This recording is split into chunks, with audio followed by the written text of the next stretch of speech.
Hello, everyone. My name is Nick Infernus, and welcome back to another comic book review.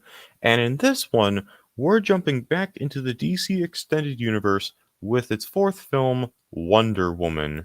Of course, one of the big legacy characters of DC being a member of the Justice League, and her movie isn't even the third movie. Of course, they take a break between Batman v Superman and this to tell a mediocre story about the Suicide Squad. Anyways, so, this is one of the more highly received movies in the DCEU, so I had decently high hopes for this one. And in general, well, I'm not going to spoil things, so let's get into what was good about it. And I think the way that Sean Chandler put it is probably the best way. At its core, this movie is about man's inhumanity to man. And a lot of that there's a lot of commentary regarding that subject, mainly coming from Diana's outside perspective. She didn't really grow up in modern day civilization, which by the standards of the movie, modern day is like 1916 or whenever World War One ended, whichever year that was. I haven't taken American history in a while, so please forgive me. Memory's a little bit fuzzy. But of course, she lived on this remote island with only women, so she doesn't know what's been going on in the world or how people have been treating each other. So when she's exposed to that, when sailor one Steve Trevor shows up on her island and she goes into the outside world, she's exposed to all the cruelty, all the inhumane, I guess all the inhumanity, just all of the horrible ways that people are treating each other. And it goes back to a story that she was told in her childhood where Zeus created people to be genuinely good by nature, and then Ares filled them with evil and hate. So of course Zeus created the Amazons to you know reverse that or at least balance it out.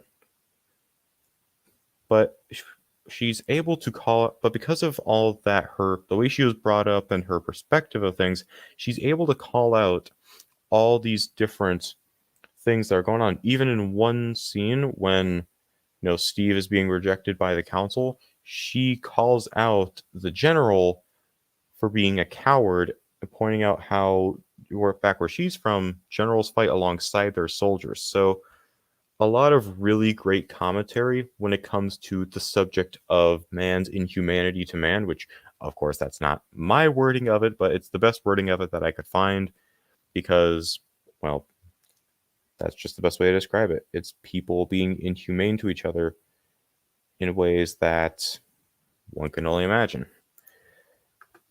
Now, outside of the commentary, there are some pretty good bits in terms of the characters. Diana Prince herself is pretty selfless most of the time, but we'll get to that later.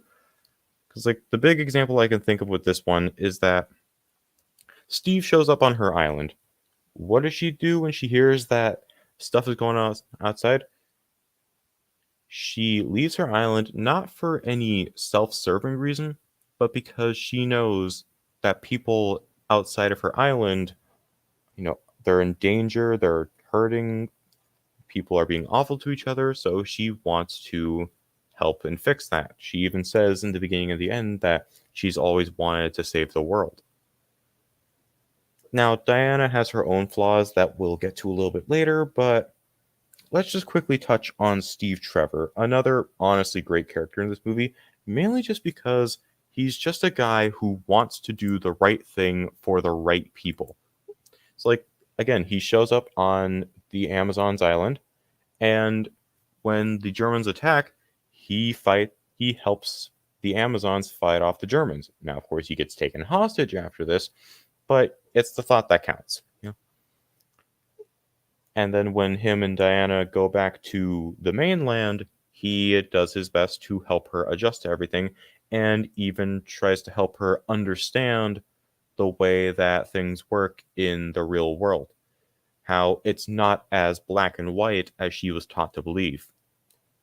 And of course, his sacrifice, it's a pretty heartbreaking one if I'm being honest. Now, this movie isn't all really smart commentary and great characters. It has its own issues. Speaking of great characters, we might as well start off this section with, well, probably the biggest flaw with the characters, and that has to do with the fact that even though Diana's perspective allows for some great commentary, that perspective can also be very frustrating when she sticks to her guns and often refuses to believe that Ares isn't the cause of everything. Now, of course, she ends up being right, but still, when again Steve tries to help her understand that there's a gray area and not everything is black and white and all that, she rejects that idea. She lumps him in with everyone else, and to me at least, that was pretty frustrating. She had these moments like this, like earlier in bits of the movie, where she's constantly saying, "Oh no, it's Ares, it's Ares, it's all Ares." She had moments like that. It was kind of frustrating beforehand, but it wasn't horrible. Once you reach the third act, that's when that behavior is at its worst. And speaking of the third act, and speaking of Ares, the way they reveal Ares feels like it came out of an M. Night Shyamalan movie, and not really a good one. If you know, you know, and if you don't know, good. But, oh, and Ares himself is also a little too over the top in his performance. Like, no disrespect to the guy who played him. I don't know who played him, but no respect to him. Like, no disrespect to him. I'm sorry. But I feel like that performance was just a bit too hammy for my liking. Now, with all that being said, do I think this is a bad movie? Of course not.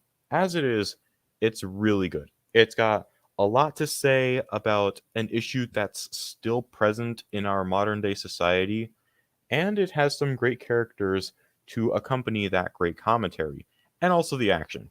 The action is also pretty great. The scene where Diana runs across no man's land and gives, you know, the good guys a, an opening to actually, move out without having to worry about getting shot. That's one of the best scenes in the movie by far. And the action, and again, the action in general, fantastic. A lot of the, especially near the end, like, yeah, it is just like a giant CGI fight with a god fighting a god, but it's still fun. So, in general, I think a 3.5 out of 5 is serviceable here. Not great, but still really good.